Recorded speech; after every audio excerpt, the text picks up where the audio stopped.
제가 3년 전 10월 11일 어제 14일간의 단식 투쟁을 했던 날입니다.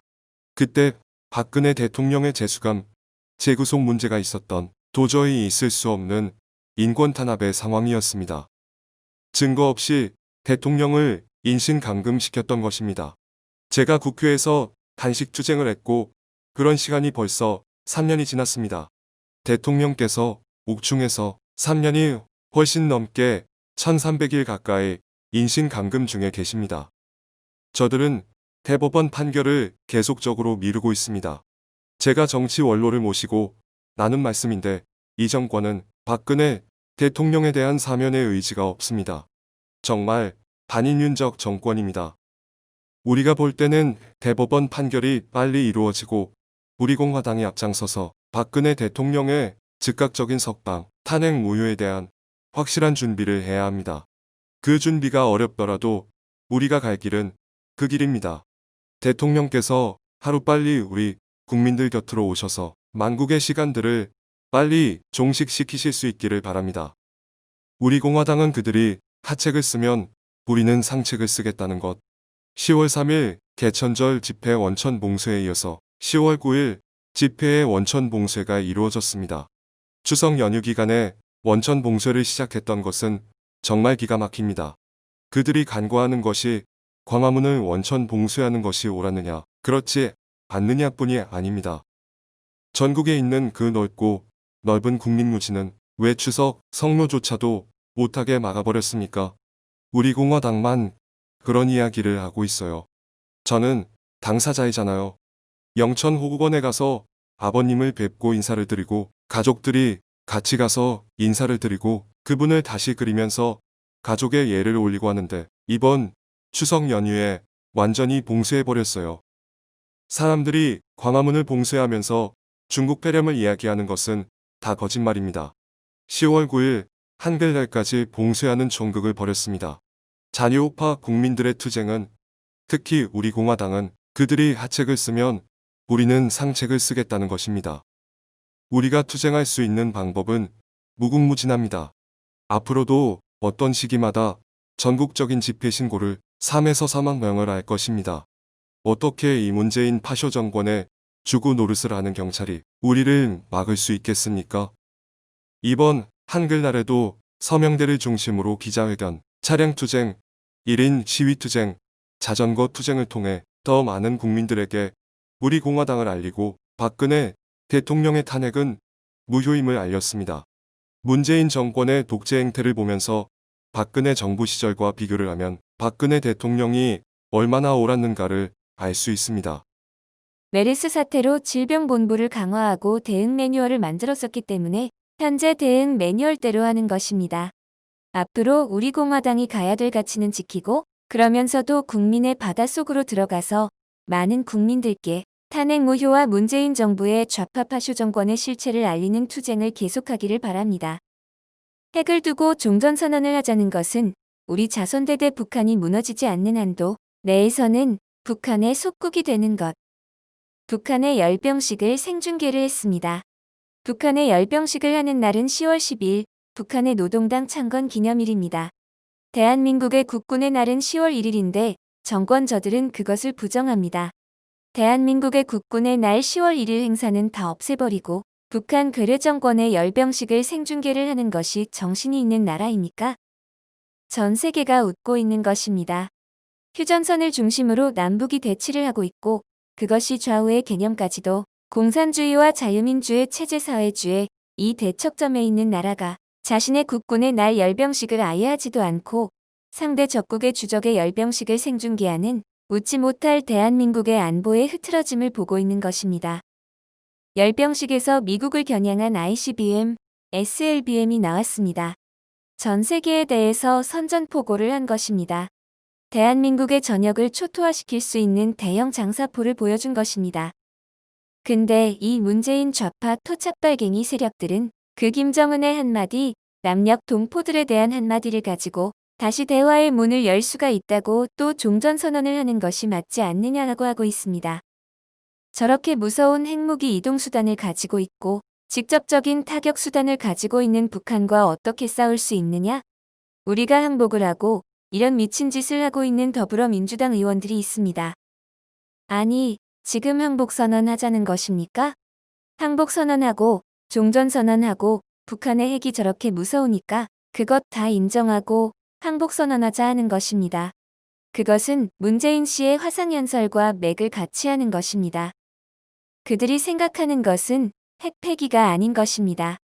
핵을 두고 종전선언을 하자는 것은 우리 자손대대 북한이 무너지지 않는 한도 내에서는 북한의 속국이 되는 것입니다. 이런 엄청난 얘기들을 스스럼 없이 하고 있는 것이 현실이에요.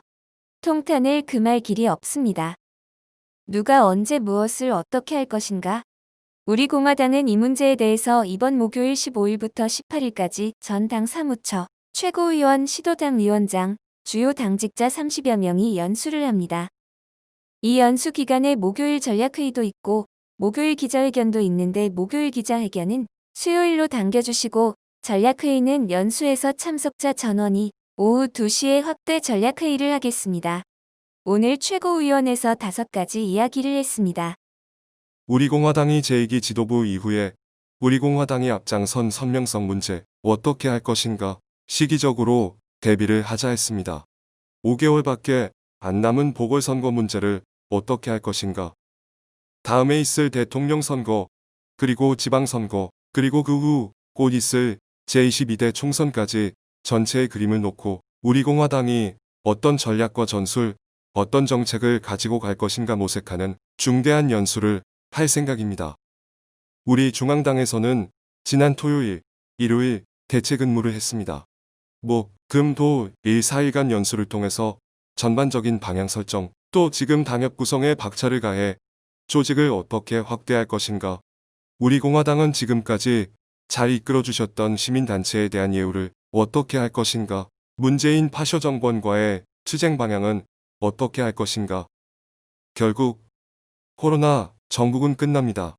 중국 폐렴은 끝납니다. 백신이 나오면 끝나지 않습니까? 그 전에 우리가 광화문 진입을 선언했기 때문에 이제는 광화문 투쟁, 과거의 지난 투쟁의 10배의 규모가 될 수 있도록 규모를 갖추어야 합니다. 그것이 국민의 바닷속으로 우리 공화당이 가는 하나의 길 중에 하나이다라고 이야기했습니다. 세미나 제목은 누가 언제 무엇을 어떻게 할 것인가 라는 제목으로 세미나를 시작하겠습니다. 세미나 이후에 세미나에서 있었던 여러 가지 사항들을 당원님들께 설명할 수 있는 기회가 마련되길 바랍니다. 이번 수요일 기자회견에서는 문재인 좌파 파쇼 정권에서의 안보에 대한 부분들을 중점적으로 이번 북한의 열병식에 대한 문제를 중점적으로 다루겠습니다. 오늘 조직위원장 제2차 심사가 있습니다. 최고위원회의에서 비공개 심사를 마치고 난 후에 발표를 하겠습니다. 그렇게 되면 지금까지 100명이 조금 안 됩니다. 10월 말까지 100명을 충분히 하겠고 오늘 발표되면 2차 임명장 수여에 있어서 수요일 오후 2시에 임명장 수여식을 하겠습니다. 최고위원회의는 매우 중요합니다. 말 한마디 한마디에 의미가 담겨 있습니다. 특히 월요일 최고위원회의는 굉장히 중요합니다. 이 방송을 보시는 우리 공화당을 지지하고 함께 해주시는 유튜브 선생님들께서는 힘드시더라도 월요일 최고위원회의에 꼭 참석해 주시기를 바랍니다. 월요일 최고위원회의와 목요일 전략회의는 가장 중요한 회의입니다. 참석을 하셔서 이 내용들을 당원들께 전달을 해주셨으면 좋겠습니다. 국가보안법 폐지, 종전선언, 주한미군 철수가 순서대로 가는 것, 결국은 그 순서대로 가면 주한미군은 다시는 한반도에 못 들어옴, 결국 적화가 되는 것. 2018년 4월 27일 판문점 선언을 할 때 우리 공화당에서는 핵 폐기 프로그램 없는 수백억 원의 지원은 안 된다고 공식적으로 발표를 했습니다. 그 문제 때문에 검찰 조사까지 받았습니다. 지금은 어떻습니까? 핵 폐기 문제는 서서히 없어집니다. 이제는 핵 폐기 없는 종전선언으로 한 발짝 옮긴 것입니다. 그리고 미국에서 어떤 얘기를 하더라도 중국과 같이 가겠다는 것입니다. 결국은 대한민국 한반도를 적화시키고 핵은 적화 통일에만 이용하는 것입니다. 일본 12군데, 미국 5군데 도시를 겨냥하고 주한미군 철수 이후에는 주한미군이 들어오면 핵으로 공격하겠다고 하는 것입니다. 좌파들은 본인들이 잘했다고 생각하겠지만 미국의 정보기관에서 모르겠습니까? 미국 정보기관이 다 알고 있을 정도로 바보짓을 하고 있던 것입니다. 미국 정보기관들이 예의주시를 하고 있고 우리 공화당은 그 부분을 대비해야 합니다. 북한이 핵을 폐기하지 않고 ICBM, SLBM 등까지 보유하고 있습니다. 특히 SLBM은 미국 입장에서도 대단히 까다롭고 두려운 사항입니다. 이러한 부분에 있어서 북한이 공개적으로 증명한 것 아닙니까? 겉으로 말하는 선제 공격을 하지 않겠다는 것은 선제 공격을 하면 본인들이 죽기 때문입니다.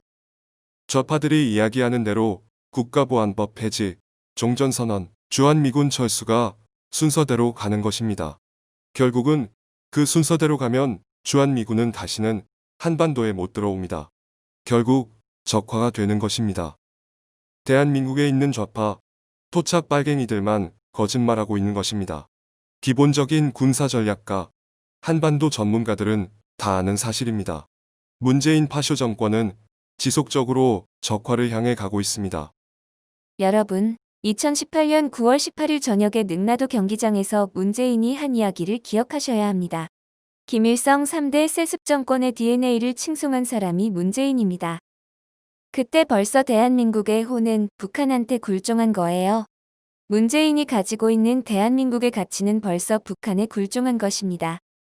김정은은 절대로 남녘 동포들 즉 대한민국의 국민들을 위해 눈물 흘리지 않습니다. 북한에서는 지금 중국 폐렴 때문에 수만 명이 죽어나가고 있습니다. 스스로 걷잡을 수 없는 내부 반란이 있기 때문에 군사력을 가지고 어려운 상황에서도 열병식을 하고 눈물까지 흘리는 것입니다. 미국의 대통령 선거가 굉장히 중요합니다. 이제 거의 막바지에 왔는데 이번 미국의 대통령 선거가 굉장히 중요합니다. 과연 우리가 생각하는 가치를 함께 가고 있는 공화당이 정권을 잡을 것인지 민주당이 정권을 잡을 것인지 말입니다. 일부 사람들과 좌파 언론은 민주당이 정권을 잡아도 상관없다고 하는데 그렇지 않습니다. 박정희 대통령 시해 사건도 지미 카터가 정권을 잡았기 때문에 벌어진 것입니다. 전반적인 한반도에 변화가 옵니다. 또 중국에 대한 공격적인 공격도 못합니다. 민주당을 지지하는 사람들이 그렇지 않기 때문입니다. 지금 우리나라에서는 트럼프 대통령의 약세를 계속 이야기하는데 미국의 상황은 그렇지 않습니다. 백인들이 벌써 반중 투쟁, 중국 압박 정책에 동조를 하며 집결하고 있습니다. 트럼프 대통령이 당선이 될 수도 그렇지 않을 수도 있습니다. 단지 하나, 우리 공화당하고 누가 함께 정치적 가치를 가지고 갈 것인지에 대해서 중요하지 않겠습니까? 우리 공화당은 10월 24일 토요일부터 25일, 26일 3일 동안 박정희 대통령 각하 추모 기간으로 정하고 그것에 합당한 투쟁을 전개하겠다. 10월 26일은 대한민국 발전에 큰 공헌을 한 최고의 지도자, 구국의 영웅 박정희 대통령 41주기 추모식이 있는 날입니다. 우리 공화당은 24일 토요일부터 25일, 26일 3일 동안 박정희 대통령 각하 추모 기간으로 정하고 그것에 합당한 투쟁을 전개하겠습니다.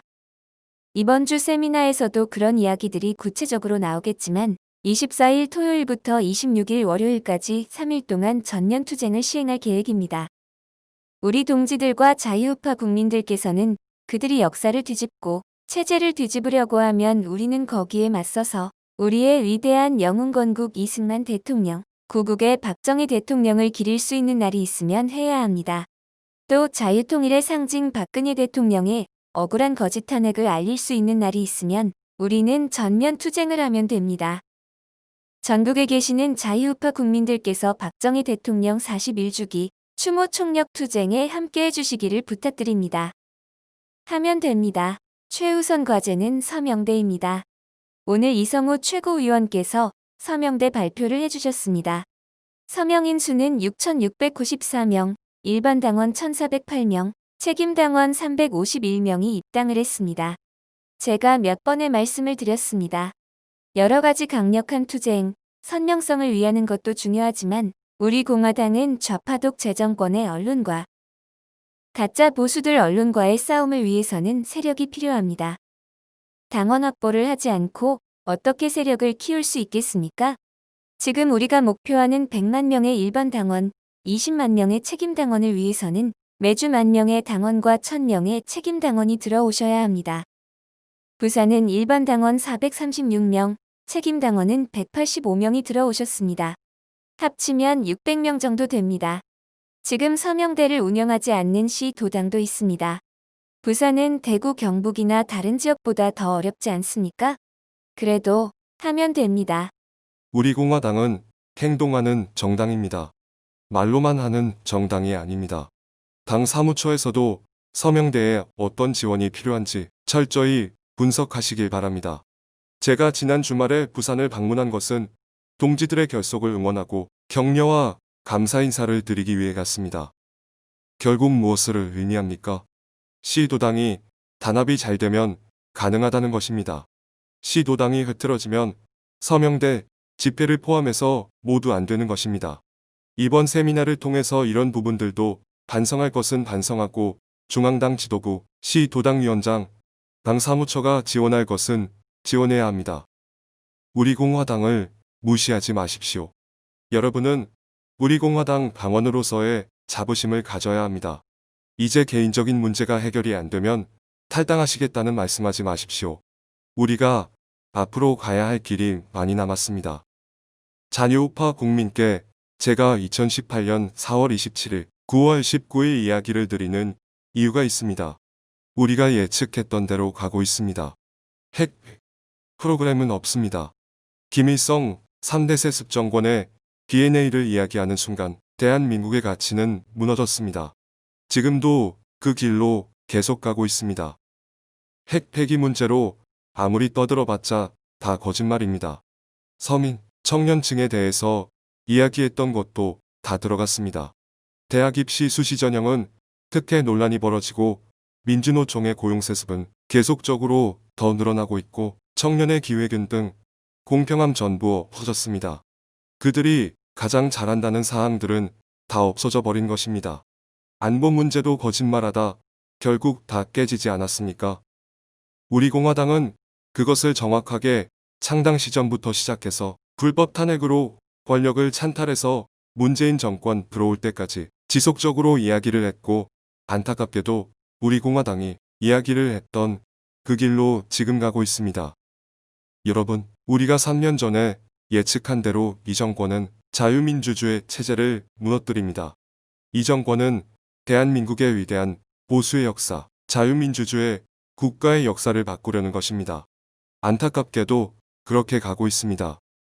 나라가 망하는 정도가 아니고 세상이 뒤집어집니다. 그런데 개인적인 사사로움 때문에 탈당을 운운하면 되겠습니까? 지금 제가 안타깝다는 표현을 몇 번씩 쓰는 이유는 예측이 되기 때문입니다. 이제 저항 세력이 없어졌습니다. 힘들더라도 대통령 빨리 곁으로 모시고 마지막 남은 체제 수호, 역사 수호의 마지막 역할을 해야 합니다. 힘들더라도 서명대 운영을 하셔야 합니다. 최우선 과제는 서명대입니다.